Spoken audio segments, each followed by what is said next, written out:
doesn't want you to know. I'm Taylor Phillips along with Frank Vasner. Follow me on Twitter, Periscope, and Instagram at DT2Phillips with 2 L's. Follow Frank Vasner on Twitter, Periscope, and Instagram at Frank_Vasner, VAJCNER. Ed Smith's still out due to moving priorities. Follow the show, the Michigan Sports Truth Podcast, on Twitter, Periscope, and Instagram at Michigan_Truth. Also, like its 2 Facebook pages, the Michigan Sports Truth Podcast, created by me, myself, and I, and the other one created by the Stables Network. And check out the Michigan Sports Truth's website, the MichiganSportsTruthPodcast.com. Scour the Stables Network's website, primetimewiththestablesnetwork.com, and subscribe to its YouTube channel. Also like the Stables Network on Facebook. Also like Primetime with the Stables Network on Facebook. Follow the Stables Network on Twitter at Stables Network and on Instagram at the Stables Network. Plus, listen to it on Spreaker, SoundCloud, iHeartRadio, Spotify, CastBox, Deezer, Apple Podcast, Google Podcast, Podbean, and Blog Talk Radio. We're also live on Periscope. The Michigan Sports Truth Podcast does not represent or defame any of the teams it covers, nor does it represent or compete against any of the mainstream media in the state of Michigan. It is also not for entertainment or debating purposes. It only detects, exposes, and reveals honest, actual, and hidden truth, facts, and statistics about them, because the truth is out there. So, Frank, we got lots to talk about, but we begin with our exclusive top story.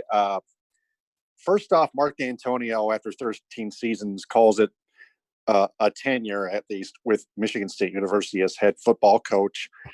And then there were lots and lots of candidates listed online by CBS Sports, The Athletic, and ESPN. But Frank, you have a source close to MSU that a done deal has been made between MSU and its new head coach. Go ahead, Frank. And this is via Jim Comparoni on Twitter. He's I believe he writes for Spartan Mag, and their content is all behind a paywall. So I'm not a member, but I have seen things on Twitter that say that Luke Fickell, the current coach at the University of Cincinnati, is going to be the next MSU head coach. Now, for the record, I'm not taking this as 100% gospel and truth, because I want to see if the pen is going to get put to the paper. But given the fact that Comparoni was the first to report that Dantonio was going to be stepping down, and he's been pretty credible in the past, kind of has some credence to it. So we'll see what happens. I mean, I know that with today being the late signing day for this coming freshman class, there's a lot of stuff that's got to be ironed out. So we'll just have to see what happens. But if Fickell is that guy, keyword if, I think it's a good move. I think that would be a good move. I mean, he's kind of that type of coach that Michigan State would look for, that hard-nosed, defensive-minded. I mean, I don't think he's going to be as someone who's limited offensively, because when he was at Cincy, he kind of offensively, they kind of opened things up a little bit more and weren't trying to just line up and play man ball. And plus, he's also a very excellent recruiter. He's gotten a lot of talented players before. I know there was one guy who he ended up getting out of the Toledo area, who I was pretty high on a few years ago, was one Michael Warren, Toledo Central Catholic High School, would be one name I would remember. So, but as for who else comes along via staff, I think that remains to be seen. And I'd say just stay tuned to the situation, keep monitoring, and we'll see what happens. Yeah, but after this week, it's still going to be an exclusive story. No confirmation yet, but Frank Vasner, as Frank Vasner pointed out to our audience here, Luke Fickell will be the new head coach of Michigan State University Spartans football, just one day after Mark Dantonio's resignation as head football coach. So if Fickell is ahead of time, let's play a little Back to the Future here. And do our what's your grade segment on that. So, what is your grade on Luke Fickell if the Spartans, in fact, do officially pick him up? I'm actually going to give this an A minus, given the fact that this is a tough time of year to land a head coach, especially of that caliber. I know Fickell's not somebody who is at some real small school. I mean, Cincinnati has been a decent program since he's gotten there, but to be able to land him, if they were able to do this, I got to give them credit, give everybody credit for it. I give it an A minus, given the situation that they had to go through. But again, nothing's final yet. What we're hearing is just pretty much chatter. But we'll see what happens. If it's true, I give it an A minus, and I'm really hoping that he can bring his defensive coordinator Marcus Freeman, who's considered a rising star in the assistant ranks as well, get him up there and at least help keep the defense playing very well. Yeah. And remember, Mark Antonio was first hired from Cincinnati after John L. Smith was fired. So the Spartans football program hired another new head coach from Cincinnati. So that's two head coach hirees from the Cincinnati Bearcats. So it's almost kind of like the same thing. But Luke Fickell, like you grade as an A minus. I'll grade Luke Fickell as an A minus as well. Do you have any further analysis on Luke Fickell? If you've read the articles. Well, I would have to say who I've actually kind of liked a lot more as he's been coaching at Cincinnati. I mean, I know when he was at Ohio State and had to step in after Jim Tressel's resignation, that really wasn't an ideal situation, as well as Ohio State went 6-7, excuse me, and then ended up bringing Urban Meyer in. But I think at that point, Fickell wasn't as well seasoned. I don't think he was ready for a big time job at that point. Now we fast forward a little bit to now. He's kind of learned under Urban Meyer for a few years, gotten head coaching experience at a much smaller level. So now I think he's a little bit more well prepared to take a job like this. And you mentioned the Cincinnati pipeline. Yeah, that's there since D'Antonio was hired from Cincinnati. But what's also interesting is that Fickell doesn't have any previous ties to Michigan State. He wasn't a previous Saban assistant. He hadn't worked with D'Antonio or anyone else on staff previously. And the only time he worked with D'Antonio was when D'Antonio was the defensive coordinator at Ohio State. And I believe Fickell may have been a D-line coach or maybe possibly a grad assistant when he was there under Jim Tressel. Well, and then Fickell ended up taking the co-defensive coordinator job he shared with Jim Haycock, I believe from 2005 or 2006 on. Because I know that Mark Snyder was the DC after D'Antonio left for Cincinnati in 2004. Yeah. Yeah, it's those are pretty accurate facts right there about Luke Fickell's history.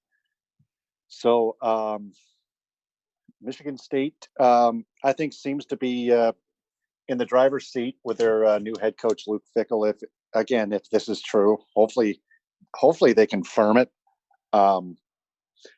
We'll just have to see later on if it's confirmed or not. Well, probably a matter of when as well. When we hear about it. So, also taking into consideration the NCAA allegations that Curtis Blackwell slapped on Mark D'Antonio.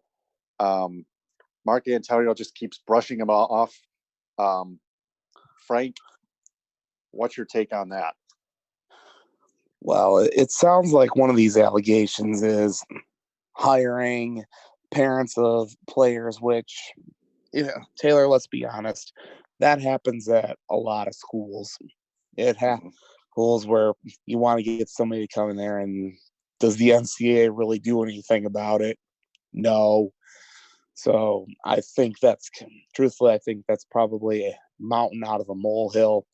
And the fact that Blackwell went with D'Antonio on a visit, I mean, I think we're going to have to see what comes in that more, if he was actually in home at the time or if he was waiting in the car.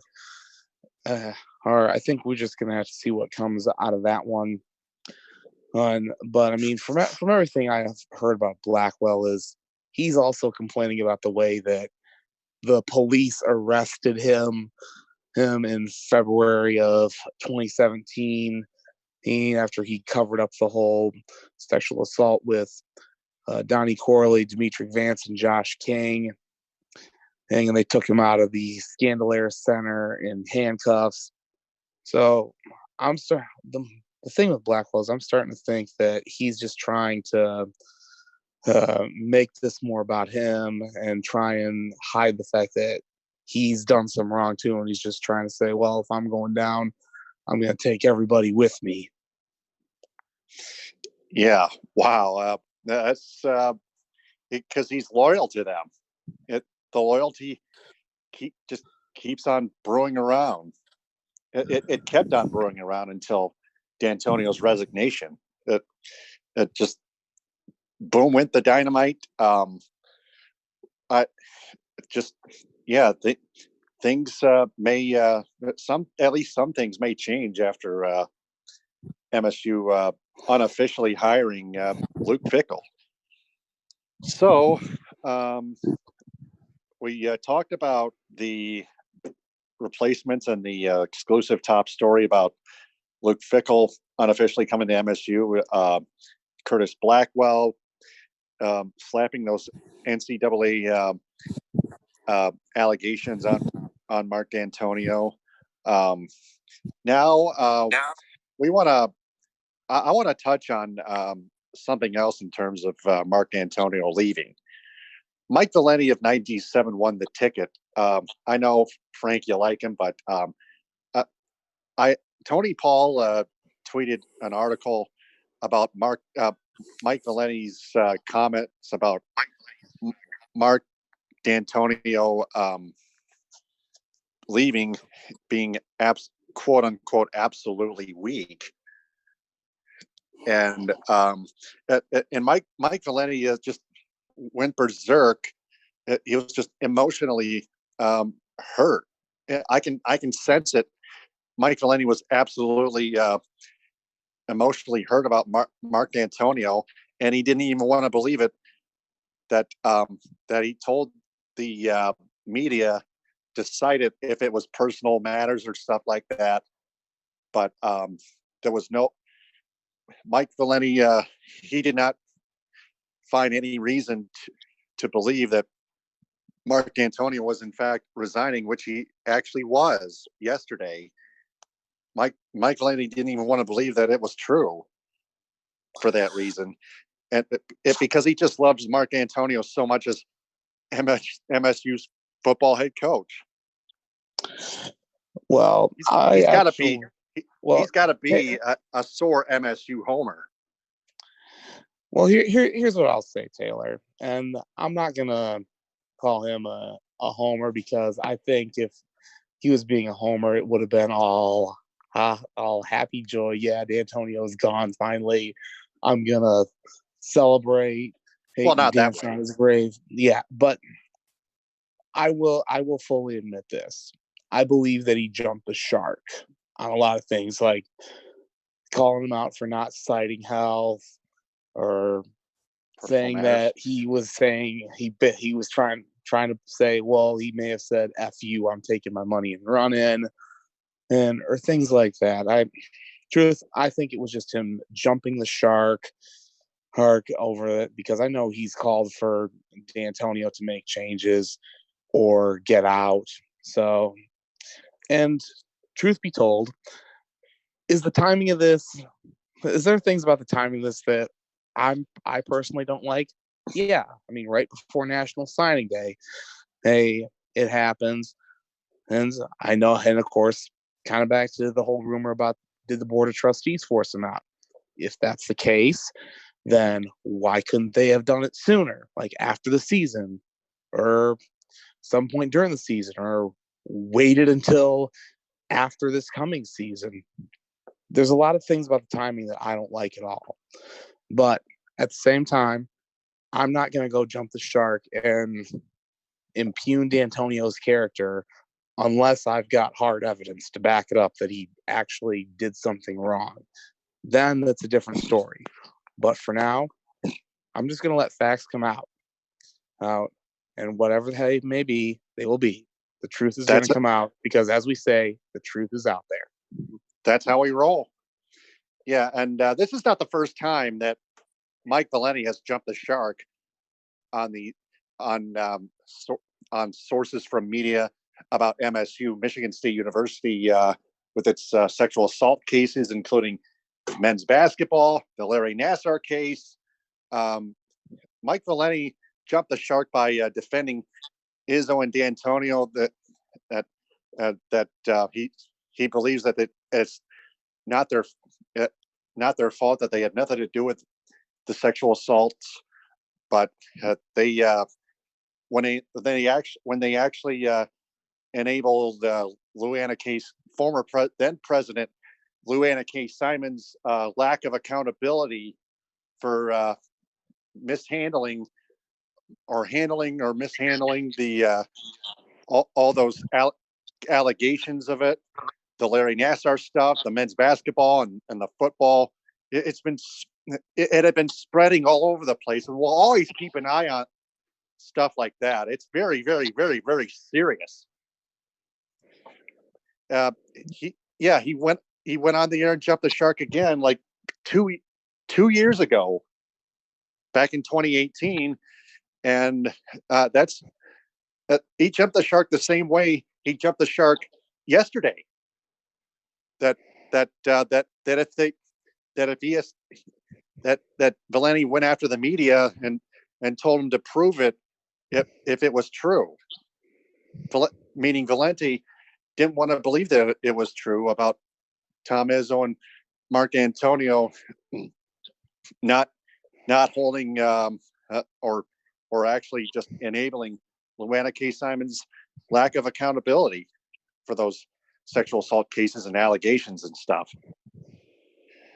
So that's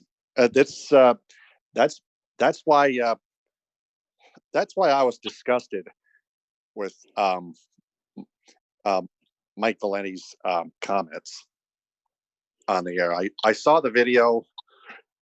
Yet nobody should agree with what he the way he jumped the shark, not once but twice. 2 years ago and then yesterday. So there's that. So we got all that covered, all the bases covered on that. The NCAA allegations by Curtis Blackwell, the nominees already been probably unofficially been wiped out due to the unofficial hiring of Luke Fickell from Cincinnati as new MSU head coach. So transitioning from college football to the NFL, we focus on the Lions and Calvin Johnson criticizing the Lions for how they take care of their players. This is from CBS Sports, written by Cody Benjamin. And Calvin Johnson told the media that the Lions were about saving dollars, and they only care about themselves. Then they care more about the money than their players, and they run the Ford company, which is their first priority. They simply didn't do enough to prioritize the well-being of their players, whether with nutrition plans or contract situations. And we already know Calvin Johnson's history. Signed an 8-year extension in 2012 worth $132 million.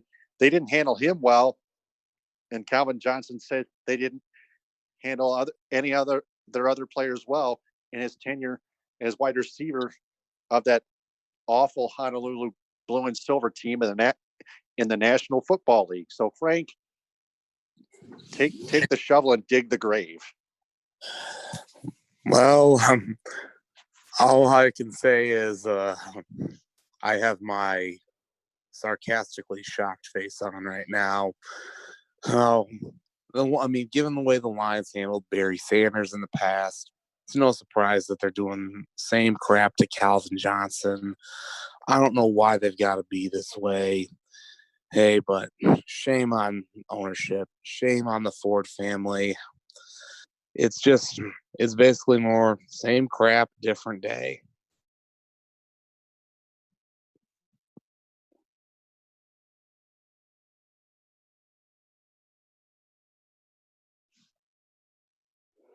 Taylor, are you there? Dang it, I did it again. Yeah, shame on the Ford family. Shame on the entire administration that didn't hold themselves accountable for mishandling the health of their players. Not only did they not handle Calvin Johnson poorly, but the rest of their players poorly. Then President Tom Luan, then GM Martin Mayhew, then head coach Jim Schwartz and Jim Caldwell. Head coaches Jim Schwartz and Jim Caldwell. It's been just the total mishandling of their players. Remember when DeAndre Levy suffered a contracted parasite in his hip, and DeAndre Levy was out for the rest of one season. And the Lions, I remember that. And the Lions lied to the media and to the fans that it was a hip injury. When we used to have Jeff Moss of the Detroit Sports Rag around, he unveiled the actual truth about DeAndre Levy's actual injury, which was a contracted parasite in his hip when he was flying a solo plane.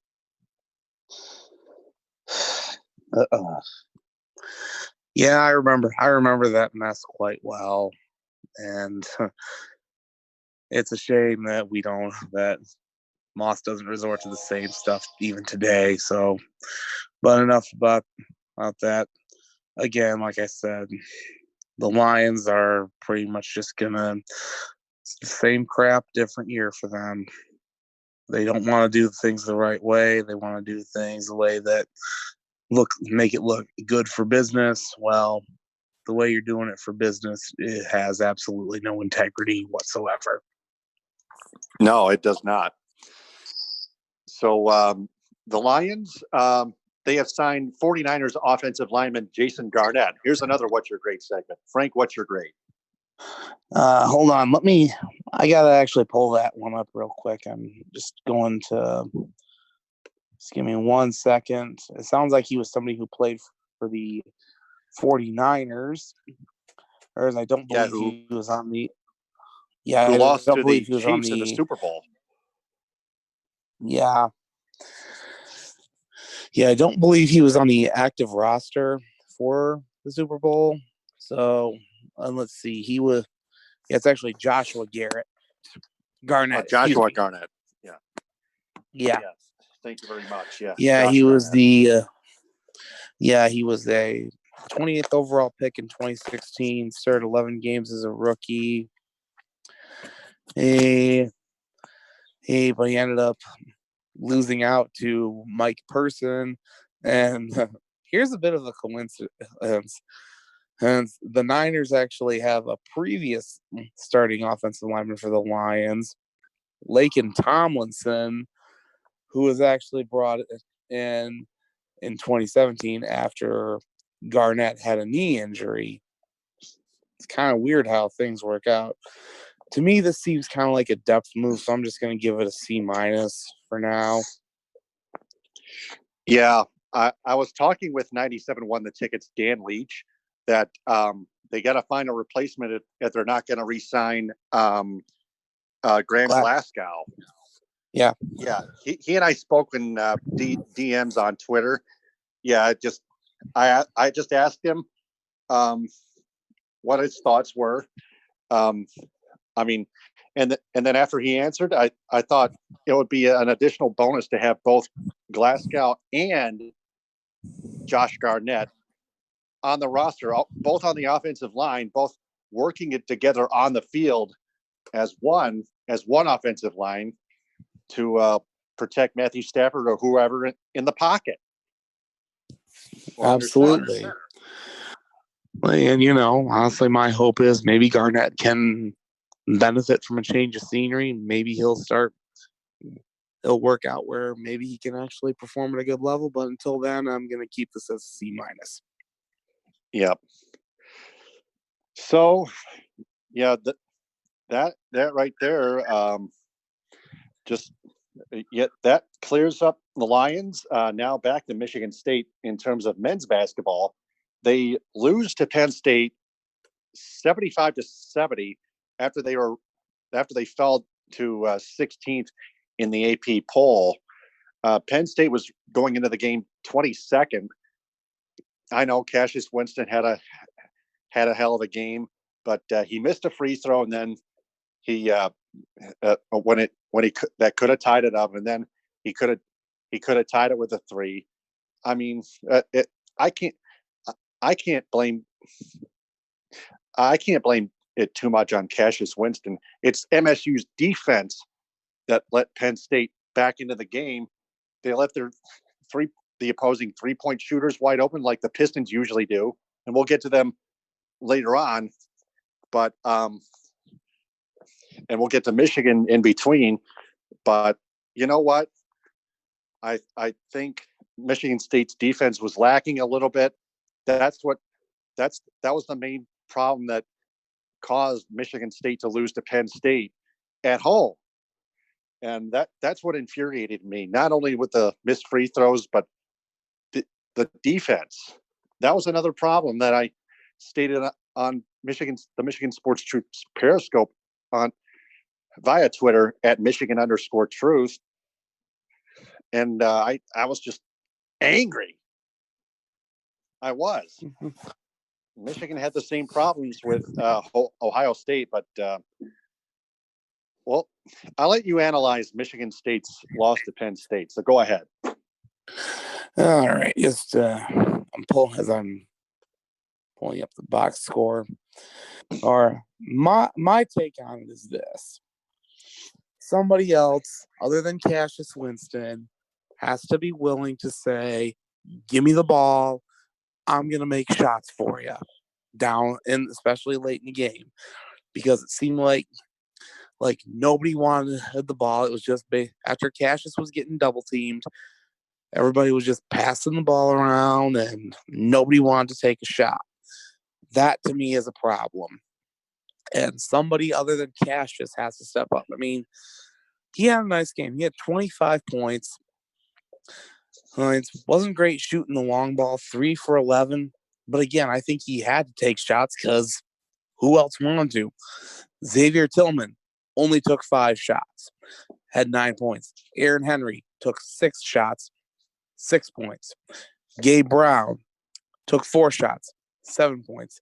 Malik Hall, who also started, took 4 shots, ended up with 5 points. Somebody else has got to step up. It's a team game. There's 5 guys on the court. Other guys got to be willing to step up. And it's not, I mean, look, it's great that Cassius is willing to be that guy, but he can't do everything. He can't do it all alone. I know this from being on staff with a high school team. We have a really good point guard on our team. And he's someone who can knock down shots. That's when counted on. But we're not going to count on him to do everything for us. I mean, yeah, he'll get points, but other guys are going to step up and get involved too. So who's going to be that guy, especially on Saturday when they go to Ann Arbor? Tillman, I don't know what's gotten into him. I thought they could count on him. Aaron Henry, I know, has done it before in the NCAA tournament. I'm not sure what his deal is. Gabe Brown, I mean, I've seen what he can do in high school. I watched him play at Belleville a couple of times. Can he do that? Or maybe even Rocket Watts, who I guess he he completely ignored passing the ball to somebody who was wide open, and he took a contested shot. So there's a lot of issues that Izzo's got to iron out with the team, especially before Saturday when they play Michigan, who I know we'll get to. And I'll say this, they are now 12th in the Big Ten in terms of record in conference play. Yeah, it's not even good.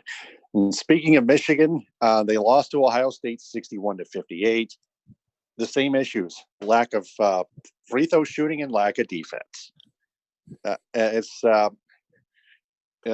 don't even know who who led Michigan in point scoring, but seriously, that doesn't even matter unless. But I may let you read the box score anyway. But Michigan's defense was lacking the same way Michigan State's defense did against Penn State. So, Frankie, if you would pull up the box score, which I have right in front of me, and here's what Michigan. I think their issues might be, I wouldn't say are who takes a big shot in crunch time. It's execution in crunch time, and also even throughout the game. I mean, Xavier Simpson, 15 points on 5 of 14 shooting. Rough. Franz Wagner, 8 points, 2 of 12 shooting. Eli Brooks, 8 points, 3 of 12 including that shooting. Awful shot for 3 that could have tied the game in the clutch, like you just pointed out seconds ago. Yeah. Guys, Michigan, Juwan Howard's got to find a way for guys to make shots. You mentioned free throws. For the record, Michigan only got to the free throw line 9 times compared to Ohio State only getting there 10 times. And Michigan ended up hitting 8 of their free throws, Ohio State 6. So, it's I'm not that so bad. So it's not free throws then. That was my mistake. Go ahead. And I don't believe rebounding was the issue as well, because Michigan out-rebounded Ohio State 42-31. Right. On the defense. And they only limited them to 5 offensive rebounds, which tells me that on defense, they were checking out like they should. And they were but again, guys have got to be able to make shots, and you can't be picking up bad fouls. Say what you want about officiating, and people are saying, oh, well, why'd they call a flagrant? Letter of the law is letter of the law. You can't rip a player's jersey, whether or not it was intentional. And I don't believe that it was. I don't believe it was meant to be dirty in any way. But again, you can't put yourself in that type of position. And right now, Michigan currently sits at 13-9 overall, 4-7 in the Big Ten. Their season is going out of control, and Juwan Howard's going to have to do something. I know next year he's got a good recruiting class coming in next year, but when the rubber meets the road and it's big games that you got to win at this time of year, he's got a lot to show. Yeah, and it is his first year for as Michigan head coach of men's basketball. Yeah, but he's got to do a better job than that. Absolutely. You're in the Big Ten, which is one of the top, which I will say is the tough. This year is the toughest conference in college basketball. There's no gimme unless you're playing Northwestern or Nebraska this year. Right, because they're those are teams that are just beyond awful. Northwestern, Nebraska. Yeah, anybody can beat them. Exactly, because 1st through 12th, if you're playing any one of those teams, whether it's at home or on the road, it's a meat grinder. Yep. I'll cite this as an example. Iowa ranked 17th in the country. They go to West Lafayette and get smacked 104-68 by Purdue. That's how tough it is in the Big Ten. Yep. Anybody's beatable. Yeah. Anybody can be, at least. So the Pistons, they beat the Phoenix Suns 116 to 108 at Little Caesars Arena to improve to 19-34, still 10th in the East. Sure they're sure they're you sure they're selling? They're 4.5 games back of the Orlando Magic for 8th place. It's they're almost in a buyer's market. It seems like, at least to me, to tell you honestly. I know the Pistons are trying to sell, but uh, they're just I just see, again they're just not quite in that market yet. They're in 10th place, digging for another eight eight seed, only to you know get swept. And I mean that they're too good. Again, I pointed this out for over a year. They have been too good to tank, but they're not good enough to be a playoff contender. They're mediocre at best with this roster. You're absolutely right. Yeah, and we heard earlier this week that the Suns, those Phoenix Suns, were interested in trading for Luke Kennard. But we heard earlier tonight that those trade talks have stalled, and the trade deadline is 3 p.m. tomorrow. That is we'll have correct. To keep our eye. Yeah, we'll have to keep our eyes out on that. We're not going to. Yeah, but yeah, and our focus is only on the Pistons, and as far as the NBA trade deadline is concerned. They've been talking with Derrick Rose, Andre Drummond. Blake Griffin is out for the rest of the year. They can't trade him. Pistons have no choice but to keep him. Andre Drummond, by the way, 31 points and 19 rebounds, but 31 freaking points. Yikes. Usually doesn't score over 30. He scores usually over 20, but yeah, that's quite an accomplishment for Andre Drummond. It's not the first time, but it's quite an accomplishment. That's hard to do. Yeah, he had a good night. Also, Reggie Jackson had 25 points tonight. As well. No, of course, I'm not so sure that Derrick Rose is going to get moved because he's got a left hip injury. He didn't play tonight. He also withdrew from the All-Star Game skills competition, which I believe that weekend is coming up. Not this weekend, but the following weekend. Yeah. Mm-hmm. Yeah, and Luke Kennard, soon to return. So that's about Pistons right now. We still got 20 minutes left. We only have Red Wings to talk about next, but we can actually go ahead and go over the rest of the NBA trade deadline news, if you will, Frank. Yeah. You mentioned that about the talks between the Phoenix Suns and the Pistons about trading for Luke Kennard now. And of course, it was the report from Adrian Wojnarowski of ESPN, which, by the way, if you're in tune with the trade deadline, turn on your Twitter notifications for whenever he tweets so you can find out when and where trades are going down. That's pretty much it. Says that those talks have stalled out for now. I guess they're trying to figure out if they want to involve first round picks or not. The thing is, the Suns are likely going to be a lottery team, and they probably don't want to give up a pick unless it's lottery protected. So we'll see what happens there. As for Andre Drummond, I don't know if he'll get moved. I've heard that he may be moved to the Los Angeles Clippers. So I think tomorrow we're just going to have to see what happens. 3:00 is when the deadline is. Yep, that's true. So still got about 20 minutes left. Red Wings, well, they just suck. I know their injuries. Mantha is expected to be back at a time range between February 10th and February 15th, which is so soon. It's February 5th right now. Soon, about over an hour and 20 minutes to be February 6th on a Thursday. But Philip Zadina was injured. Andres Athanasiou returned to the lineup. But the Red Wings get shut out like twice in a row or something like that.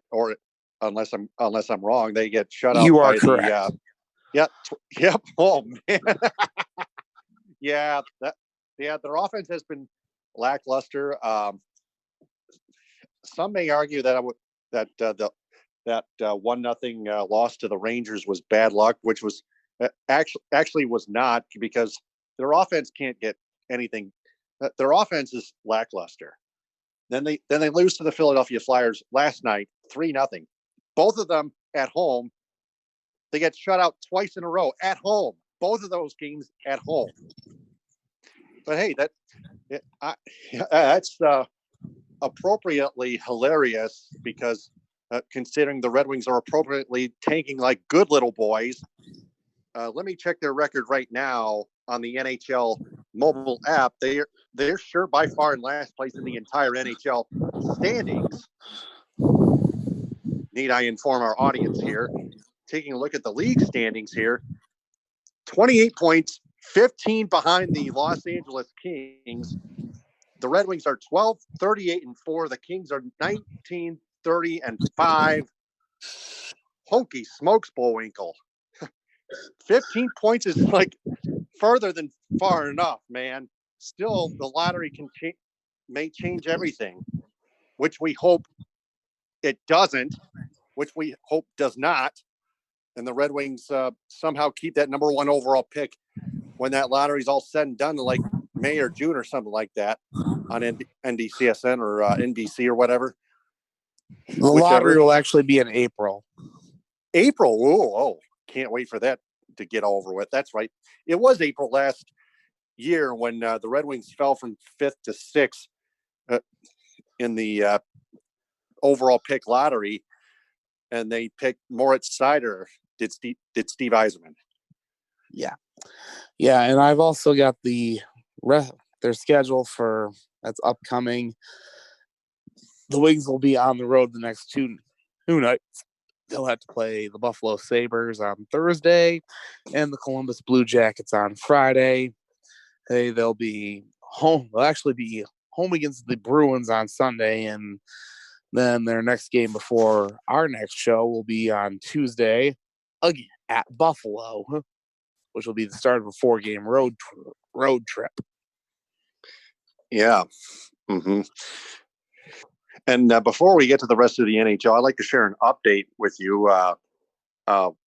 Michigan Wolverines football tight end Nick Patterson has announced his commitment, his flipping commitment to Princeton University. So the Wolverines football team will lose a tight end. That they'll have to start recruiting a tight end.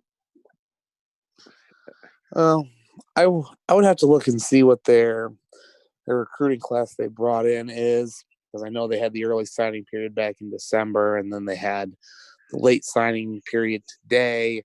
So I don't think that's going to be too significant a loss. The only thing of significance is that Nick Patterson is the younger brother of now former quarterback Shea Patterson. Yes, that's right. The Patterson family. Yes. I'm making this sound like the old classic Family Feud game show, which is one of the game shows I still love. I still loved when I was a kid. Not to mention The Price is Right, by the way, but Family Feud. You so and I good. both, Taylor. Yeah, that's what I grew up watching. Yeah, but yeah, if you would look up their recruiting stuff real quickly. This is the Michigan Sports Truth Podcast. To our audience out there, the Staples Network. Follow the show on Twitter, Periscope, and Instagram at Michigan_Truth. Follow me on Twitter, Taylor Phillips. Also on Periscope and Instagram at DT2Phillips. Also follow Frank Vasner on Twitter, Periscope, and Instagram at Frank_Vasner, VAJCNER. My last name with 2 L's, Phillips. Not to be confused with the Phillips brand. Got to admit, it's getting better. A little better all the time. Yeah. Yeah. But have you dug it up yet? That's what I'm attempting to pull up right now. All right. So it's just a matter of it waiting. Let's see. Michigan's recruiting class is actually ranked number 11 according to ESPN. Mm-hmm. And they ended up with 23 total commits. They were actually at 10 before today. They dropped down to 11. They got jumped by Texas up to 9. So they were behind. Yeah, so they were behind Oklahoma. Top 10 was Clemson, Georgia, Alabama, LSU, Ohio State, Texas A&M, Auburn, Florida, and then Texas and Oklahoma round out the top 10.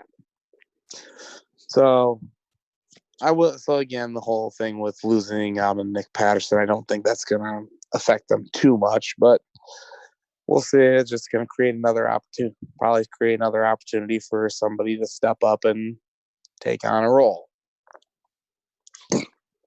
Right. So they'll have to look for a tight end that can fill Nick Patterson's shoes. We'll have to wait and see who they get as a tight end later on this year before they kick off the 2020 season, which might not matter because they'll probably lose to Ohio State again in Columbus, which is always depressing to me as a Michigan fan. I like both Michigan and Michigan State, but I'm playing the role as a Michigan fan. Yeah. So. Yeah. Well, the only tight end they do have in their class that's signed is Matthew Hibner who's a 3-star out of Burke, Virginia. It was ranked number 20 in America. So who knows? Maybe he might be the guy that steps in, and who knows who's on their roster. Only time will tell. Yep, that's true. So let's get back to the NHL. Frank, you've we can now, since we've got like 12 and change minutes in this episode, why don't you go ahead and give our audience some national NHL news? Well, I do have some Red Wings news that you and I had talked about on the air. The Wings have actually recalled Taro Hirose, a winger who was up with the team from Grand Rapids, but they have also recalled defenseman Gustav Lindstrom from the Griffins, as well as both Frans Nielsen and Mike Green have gone on injured reserve, retroactive to January 20th. Now, what this means is maybe Hirose's going to get a chance to showcase what he can do at the big level after being sent down, where he was kind of streaky at the beginning. As for Gustav Lindstrom, I'm kind of intrigued to see what he can do. I mean, I've heard he's been doing fairly decent in Grand Rapids. Is playing down there, and maybe they're giving him a chance to see if he can play at this level in the NHL. And if that's the case, and if Mike Green is healthy by February 24th, which is the trade deadline, then maybe Green ends up getting traded. And it's also could lead to the possibility that Trevor Daley is also getting traded as well, which we have talked about numerous times, as he seems to be the Wings' best trade chip. Mm-hmm. That's very interesting, involving the Red Wings calling up Taro Hirose, who has had NHL experience with the Red Wings a year or two ago. Gustav Lindstrom, I think that'll be his first time in the NHL with any team, especially the Red Wings. Yes, so, I believe we'll see what happens. He will likely make his NHL debut tomorrow night. Yep. And also another note from Max Bultman of The Athletic. Anthony Mantha said that the injury he sustained a while back was a punctured lung, and says that he's not going to return this week, but could be possibly next week. So just a little bit of news on the injury front. Yeah, it was the type of injury I forgot to mention, but I already mentioned that he was going to be back around from February 10th to February 15th. It was a punctured lung. Thank you very much, Frank. The sooner, since they're tanking, it probably doesn't even matter when he returns. But but then again, they don't want. We don't want them to rush Anthony Mantha. We want Anthony Mantha to be 100%, even though it doesn't even mean anything anymore, because the Red Wings again are by far dead last in the entire NHL standings. 28 points, 15 behind the LA Kings with 43. That's a 15-point differential. I could point it out to our audience. Yes. Also, would like to make mention for those who are interested in seeing what the trade bait board on tsn.ca says. Andreas Athanasiou is currently ranked 9th on the trade bait board. I know he just returned to action, and he is a pending restricted free agent.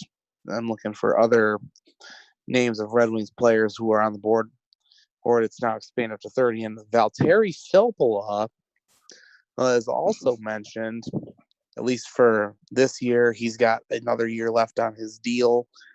Well, although I kind of expected Filppula to be flipped at next year's deadline, given his 2-year deal, and he was just being a stopgap. So who knows what Steve is going to do? If he thinks that he can get him for assets, then I think he'll make a move. But we'll see what happens as trade deadline, February 24th, 3 p.m. Yep. And since we got 10:50, you got less than 8 minutes left. We could fill in the rest of our audience with just like 4 minutes before we get to our closing statement. Frank, you want to give us the lowdown on the rest of the NHL in terms of the trade deadline before we get to the closing statement? Well, so far there haven't been. I think the thing is at the trade deadline, it's always interesting to see what's going to be the first big domino to fall. Because usually once that happens, that's when we start seeing trades happen left and right, especially on deadline day. And I think the name of it is going to be most interesting to watch is New York Rangers left winger Chris Kreider, who is a pending unrestricted free agent. Sounds like that he may be sent to a contending team. I've heard St. Louis might be looking at him. Also, defenseman Alex Martinez from the LA Kings. He's got a couple of Stanley Cup rings. He's got a year left on his deal. He might go somewhere to a team looking to win a cup and provide some experience back there on the blue line. And there are a few other names too, like Jean-Gabriel Pageau of the Ottawa Senators. Ottawa's a little bit better this year, but I still think they're looking to get some assets. And another name I'm interested in watching is Ilya Kovalchuk from Montreal. I know he was with the LA Kings. They sent him packing, and then the Canadians signed him for basically 1 year at league minimum. So we'll see if Montreal moves on from him. And also Tyler Toffoli from the Kings, who also has a cup ring. He might look to go somewhere to a team looking to improve their scoring as well. I'm not really sure where a lot of these guys could end up. But I'd say watch the contending teams. We'll see what happens. And on the 24th of February at 3 p.m. All right. So since we have less than 6 minutes left, I'd like to announce to fill up the time here for baseball fans, the Tigers and Twins are going to have a game in the Dominican Republic for the first time, I think, since 2012 or something like that. But anyway, it's a spring training game. I believe earlier than that. I believe since 2000. I think that was the last time there was a spring training game in the Dominican Republic. Yeah. But anyway, it's a spring training game. It's on March 7th of this year, I think. Either this year or sometime in the future. probably this year, as far Yeah, it as is. far as I'm concerned. It is this year. So yeah, the Tigers, we don't expect too much from them, even though they signed CJ Cron and Jonathan Scope and Alex Wilson and others, Austin Romine. Yeah, I think the Tigers will still not even come close to reaching the postseason, but they probably won't be last in the entire major MLB league in the standings entirely. They're probably not going to come with a number one pick in the 2021 MLB draft. Unlike this year, they already have the MLB number one overall pick this year sealed. So they're probably going to pick Torkelson, an outfielder. Yeah. So less than 3 minutes left. Let's just get to our closing statement and wrap this up. Frank, closing statement, go. Well, my closing statement this week is going to relate to pretty much life in general. There are times in life where you get saddled with a lot of personal garbage from others, especially those who claim that you're not qualified to offer an opinion on anything. Like for me, I offered the opinion that Kyle Shanahan, head coach of the San Francisco 49ers, is a choke artist, especially since that he was part of the Atlanta Falcons team that had blown a 28-3 lead in a Super Bowl loss to the New England Patriots, and it happens again in a loss to the Chiefs. Now, that leads me to think that there are questions, but then there are those who want to come out and bash me and say that I've never coached in that spot. Well, have you coached in that spot, people? No. People should I can offer my opinion on something. I'll say what I want, and I can back it up with facts. And I'll just leave it at that. Yep. My closing statement, almost every team in our state still sucks. It's almost every team that's starting to suck now. After what I've seen from Michigan and Michigan State in terms of men's basketball, them losing to Penn State and Ohio State, they've been evenly matched. But Michigan and Michigan State were playing at home just last night. They lost in close games, but a loss is still a loss, and that's not good enough for me. You got to finish those games, no matter what. The Red Wings, well, they're just the Red Wings. Anybody who blames bad luck for them being by far dead last in the NHL is a shill and a delusional fraud. For the Pistons, they're unpredictable. They're trying to sell when they're in a buyer's market, which is confusing to me. The Lions, well, we know they're just the Lions, but that's even putting more kerosene into a fire by knowing that they've been not holding themselves accountable for the lack of care for their players in Calvin Johnson's tenure, and including DeAndre Levy as well. And I don't even know if that has continued yet with Matt Patricia and his coaching staff or whatever. And finally, last but definitely not least, Mark D'Antonio. He was a great coach. He had his down years. Hopefully, Luke Fickell, the confirmation is confirmed. So, Frank, thanks for having us. Thanks for being here. For Frank, on behalf of Ed Smith, I'm Taylor Phillips. Follow the show on Twitter at Michigan_Truth. Also on Periscope and Instagram at Michigan_Truth. Follow the Stables Network on Twitter and Periscope at Stables Network and at the Stables Network on Instagram. Like our two Facebook pages, the Michigan Sports Truth podcast created by me, and the other one on the front by the Stables Network, and like the Stables Network and Primetime with the Stables Network on Facebook. Primetime with the StablesNetwork.com, the Michigan Sports Truth Podcast.com. Thanks very much for sharing and downloading. And remember, the truth is out there. TTFN, ta-ta for now. Bon appetit. Hit them with a high. We rest our case.